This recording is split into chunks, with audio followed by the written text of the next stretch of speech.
अस्सलामुअलैकुम dear student. हम कर रहे हैं मैथमेटिकल मेथड का चैप्टर नंबर 8, जिसकी एक्सरसाइज 8.1 कर ली थी हमने कंप्लीट। आज हम करेंगे geometric series test. Geometric series test होता क्या है? Let a is the first term and r is the common ratio. जो ए है वो हमारे पास क्या है? फर्स्ट टर्म है, एंड जो हमारे पास आर है ये हमारे पास एक कॉमन रेशियो है।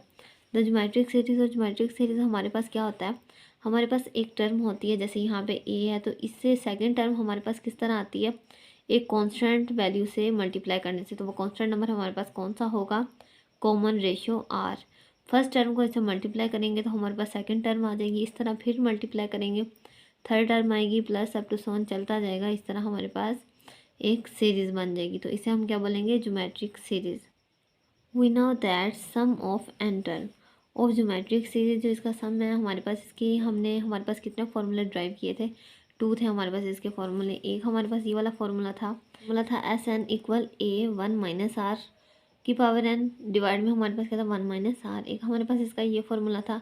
जो ये फार्मूला था ये हमारे पास कब यूज़ होता? तो ये जो फार्मूला ये तब यूज़ होता था जब आर लेस देन हमारे पास 1 होता था। जैसे 1 से कोई भी हमारे पास छोटी वैल्यू आ जाती है, जैसे 1/2, 1/3, 4, ऐसे अप टू 7 डिवाइड में जो वैल्यू आ गई हमारे पास, जो 1 से छोटी हुई, वो सारी वैल्यू क्या, उस पर ये वाला फार्मूला अप्लाई होता है। और दूसरा हमारे पास फार्मूला क्या था? ये S n equal to a r n minus 1 divide में आर माइनस 1। अब ये जो फार्मूला है ये किस तरह आया हमारे पास? यहाँ पे जो माइनस था इसे कॉमन ले लिया, ऊपर से भी और नीचे से भी। कॉमन लेने के बाद वो माइनस माइनस कटिंग हो गई, तो यहाँ पे हमारे पास क्या, ये वाला फार्मूला रह जाता है। अब जो हमारे पास ये फार्मूला ये हम कम यूज़ करते हैं जब हमारे पास कॉमन रेशियो आर जो आ रहा है हमारे पास वो ग्रेटर देन 1 होता है। जब ग्रेटर देन 1 होगा तब हम क्या करेंगे? ये वाला फार्मूला यूज़ करेंगे। लेस देन 1 होगा हमारे पास तब हम ये वाला फार्मूला यूज़ करेंगे। तो सबसे पहले हम इसे देख लेते हैं, एस एन, ये वाला जो हमारे पास फार्मूला है जहाँ पे आर लेस देन 1 है। केस 1 देख लेते हैं। केस 1 हमारे पास क्या होगा? जहाँ पे आर लेस देन हमारे पास 1 होगा। तो इसमें क्या हमारे पास ये वाला फार्मूला यूज़ होगा। तो ये फार्मूला हम लिख लेते हैं, S n equal to a 1 minus are की पावर एन डिवाइड में 1 माइनस आर। अब हम क्या करेंगे? इसमें लिमिट अप्लाई करेंगे। हमने लिमिट अप्लाई की। जब हम क्या इसमें लिमिट पुट करेंगे, जब लिमिट पुट करेंगे तो उससे पहले हम क्या सेपरेट सेपरेट लिख लेते हैं। A divide 1 minus R minus A R की power N divide 1 minus R. इस तरह दोनों को लिख लेते हैं और साथ में क्या हम इनके साथ लिमिट लिख देते हैं। तो जब लिमिट लिखेंगे इस तरह हमारे पास आ जाएगी ये वैल्यू। ये जो वैल्यू थी ये हमारे पास क्या थी? ए डिवाइड 1 माइनस आर। अब ये जो है इसमें तो एन है ही नहीं, एन नहीं है तो तब लिमिट भी अप्लाई नहीं होगी। लेकिन जो ये वाली वैल्यू है इसमें क्या हमारे पास एन है, तो यहाँ पे एन है तो यहाँ पे क्या हमारे पास इन्फिनिटी हम करेंगे, इसमें पुट करेंगे। तो हम देख लेते हैं आर इक्वल टू एन, जब यहाँ पे इन्फिनिटी पुट करेंगे तो हमारे पास क्या आंसर आता है। यहाँ पे क्या हमारे पास आर लेस देन 1 है। आर लेस देन 1 हमारे पास कौन सी वैल्यू थी? 1/2।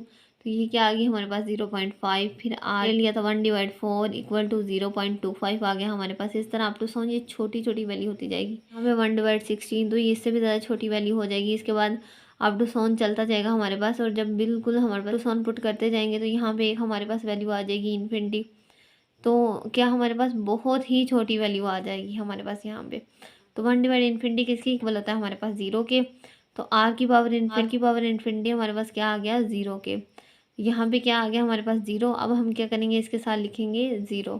था हमारे पास ए डिवाइड 1 माइनस आर, और यहाँ पे क्या था? माइनस ए। ये हमने इसके साथ 0 पुट कर दिया। 0 पुट किया तो ये क्या पूरी वैल्यू हमारे पास 0 आ जाएगी। यहाँ पे पूरी वैल्यू ये हमारे पास 0 हो गई, और हमारे पास सिर्फ रह गया ए डिवाइड 1 माइनस आर। अब ये हमारे पास क्या है? एक फाइनाइट नंबर आ गया।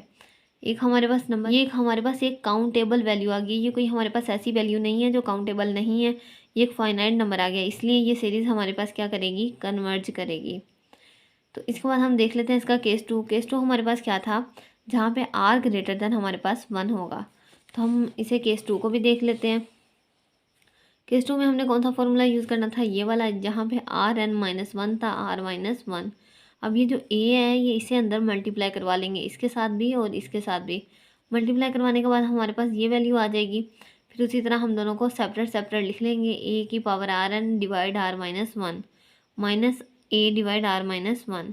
ये हमारे पास वैल्यू आ गई। अब हम क्या करेंगे? इसमें लिमिट अप्लाई करेंगे। तो लिमिट क्या थी हमारे पास? N approaches to infinity. तो अब यहाँ पे हमने इसके साथ लिमिट लिख ली इनको सेपरेट सेपरेट करके। अब यहाँ पे क्या हमारे पास एन नहीं है, इसलिए यहाँ पे लिमिट भी पुट नहीं होगी, और यहाँ पे ये क्या हमारे पास n है, इसका मतलब यहाँ पे लिमिट पुट होगी और लिमिट हमारे पास क्या है, n अप्रोचेज टू इन्फिनिटी। तो आर एन की पावर जब इन्फिनिटी होगी तो हमारे पास इन्फिनिटी आ जाएगा। तो वो भी देख लेते हैं किस तरह। जब हमारे पास आर ग्रेटर देन 1 होगा यहाँ पे, तो क्या आर ग्रेटर देन 1 जो वैल्यू होंगी 2 3 4 अप टू सन, अगर हम इसका स्केयर लेते जाएँ यहाँ पे 2 फिर 4 फिर 8 फिर 16 इस तरह अप टू सन चलता जाएगा हमारे पास। जब आर की पावर हमारे पास एक इन्फिनिटी वैल्यू आ जाएगी, इनफाइनाइट वैल्यू हमारे पास एक आ जाएगी, तो क्या यहाँ पे भी एक इनफाइनाइट वैल्यू आ जाएगी। तो यहाँ पे ये क्या आ गया हमारे पास, इन्फिनिटी। तो आर एन क्या इस किसको अप्रोच करता है, इन्फिनिटी को। तो यहाँ पे हम पुट कर देंगे इन्फिनिटी को। जब हमने यहाँ पे इन्फिनिटी को पुट किया तो ये पूरी वैल्यू क्या हो जाएगी हमारे पास, इन्फिनिटी हो जाएगी। अब इन्फिनिटी माइनस इन्फिनिटी के साथ जब भी कोई वैल्यू माइनस होती है या प्लस होती है तो वो पूरी वैल्यू क्या हमारे पास इन्फिनिटी ही हो जाती है, क्योंकि इन्फिनिटी की वैल्यू में से कोई भी चीज़ माइनस या प्लस नहीं होती। ये क्यों माइनस या प्लस नहीं होती, क्योंकि ये काउंटेबल वैल्यू नहीं है, तो हम इसमें से क्या ही माइनस करेंगे। तो ये इसका आंसर हमारे पास क्या हो जाएगा, इन्फिनिटी हो जाएगा। तो ये केस टू हमारे पास क्या करेगा, डाइवर्ज करेगा। केस टू क्या हमारे पास डाइवर्ज करेगा। ये थी हमारे पास ज्योमेट्रिक सीरीज टेस्ट। अब हम इसके मुताबिक इसकी कुछ एग्जांपल्स भी देख लेते हैं। तो ये है हमारे पास एग्जांपल नंबर 2। एग्जांपल नंबर 2 हमारे पास क्या है, find the sum of the series. इसका हमने सीरीज़ का हमने सम फाइंड करना है। A n equal to 3/10 plus 3/10 की पावर 2 प्लस 3/10 की power 3 plus up to so on चलता जाएगा हमारे पास। तो ये एन टर्म तक हमारे पास एक वैल्यू आ जाएगी। अब हम इसको सॉल्व करते हैं। हमारे पास फॉर्मूला क्या था, जब हमारे पास R less than 1 less than value आएगी तो हम क्या फॉर्मूला अप्लाई करेंगे, ए 1 माइनस आर की पावर एन 1 माइनस आर। तो आर को फाइंड करने का हमारे पास क्या तरीका था, second term divide first term. तो सेकंड टर्म हमारे पास ये है और फर्स्ट टर्म हमारे पास ये है। जब ये इसके नीचे ये ऊपर होगी न्यूमिनेटर में और डिवाइड में हमारे पास ये वैल्यू आ जाएगी। 3 3 से कटिंग हो जाएगा, 10 10 से, तो 1 जो 1/10 है वो हमारे पास रह जाएगा। इसलिए यहाँ पे आर की वैल्यू क्या आ गई हमारे पास, 1/10। तो इसके ऊपर एन क्यों लिखा है, क्योंकि यहाँ पे था 1 माइनस आर की पावर एन, इसलिए इसकी पावर आ जाएगी एन हमारे पास। डिवाइड में भी 1 माइनस आर था, तो आर की वैल्यू हमारे पास ये आई 1/10। तो यहाँ पे हम इस तरह लिख देंगे। और यहाँ पे ए हमारे पास क्या होता है, जो फर्स्ट टर्म होती है वो हमारे पास होता है ए। तो यहाँ पे ए की वैल्यू क्या आ गई, 3 डिवाइड हमारे पास आ गई 10। अब यहाँ पे इसका हम लेंगे एलसीएम। एलसीएम लिया 10 ऊपर चला गया, डिवाइड में हमारे पास 10 आ जाएगा। 10 माइनस 1 तो 9 आ जाएगा। 3 3 9, तो यहाँ पे हमारे पास 3 रह जाएगा, बाकी 3 3 कटिंग हो जाएगा। यहाँ पे 10 था ये और ये वाला 10 कटिंग हो जाएगा। यहाँ पे हमारे पास क्या रह जाएगा, यहाँ पे सिर्फ हमारे पास 1/3 रह जाएगा और साथ में हमारे पास ये वैल्यू रह जाएगी 1 माइनस 1/10 की पावर एन। अब जो हमारे पास लिमिट थी वो क्या थी, एन अप्रोचेज टू इन्फिनिटी। अब वो हम अप्लाई करेंगे। लिमिट अप्लाई करने से यहाँ पे जब लिमिट अप्लाई की 1 माइनस 1 डिवाइड, यहाँ पे हमारे पास क्या 1/10 की पावर एन। अब यहाँ पे जब हम लिमिट अप्लाई करेंगे 1 डिवाइड इन्फिनिटी हो जाएगा। 1 डिवाइड इन्फिनिटी किसके इक्वल होता है, 0 के। तो यहाँ पे क्या आ जाएगा 1 माइनस 0, ये हो जाएगी। यहाँ पे सिर्फ 1 रह जाएगा। 1/3 मल्टीप्लाई 1, जब 1/3 मल्टीप्लाई होगा 1 के साथ तो 1/3 ही हमारे पास वैल्यू आ जाएगी। तो इस सीरीज़ का जो था हम सम फाइंड करेंगे तो वो किसके इक्वल आ जाएगा, 1/3 के। तो ये हमारे पास इस एग्जाम्पल का आ गया आंसर। तो ये क्या है हमारे पास एग्जाम्पल नंबर 4। एग्जाम्पल नंबर 4 हमारे पास क्या है, determine whether the following series converge और डाइवर्ज।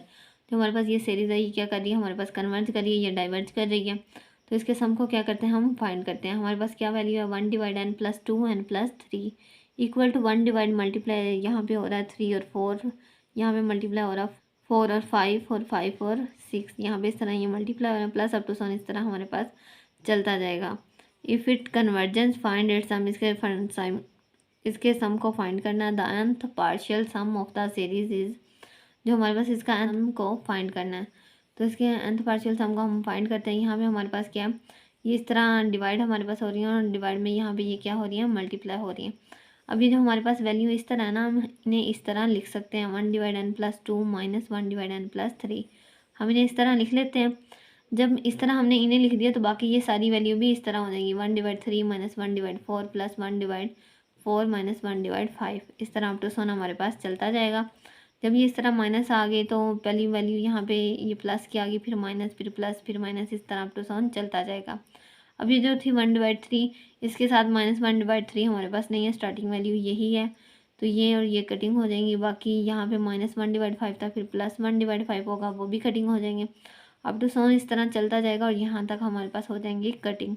यहाँ पे हमारे पास क्या रह जाएगा, -1 डिवाइड एन प्लस 30 और यहाँ पे 1 डिवाइड 3, सिर्फ ये वाली वैल्यू हमारे पास रह जाएंगी। यहाँ पे क्या हमारे पास एस एन इसके इक्वल, यहाँ पे ये हमारे पास वैल्यू रह गई एन, हमारे पास ये वैल्यू रह गई। अब हम इसे इस तरह लिख सकते हैं, n/3 n+3। तो यहाँ पे जो n है हमारे पास यहाँ पे जो n है हमारे पास वो न्यूमिनेटर में भी है और डिनोमिनेटर में भी हमारे पास है। तो इन दोनों को लेंगे कॉमन लेने के बाद ये दोनों हो जाएंगे कटिंग होने के बाद हमारे पास यहाँ क्या वैल्यू रह जाएगी, हम के बाद यहाँ पे रह गया 1, यहाँ पे रह गया 3 + 3 डिवाइड n। जब यहाँ पे इन्फिनिटी पुट करेंगे हम तो 3 डिवाइड इन्फिनिटी, डिवाइड में इन्फिनिटी आ गई तो क्या हो जाएगा हमारे पास 0। तो यहाँ पे हमारे पास रह गया 3, 1 डिवाइड 3, ये हो गया हमारे पास 0। तो इसका आंसर भी क्या आ जाएगा हमारे पास 1 डिवाइड 3। तो जो एग्जाम्पल नंबर 4 है वो भी क्या हमारे पास करती है, कन्वर्ज करती है और इसका आंसर हमारे पास क्या आ जाता है 1 डिवाइड 3।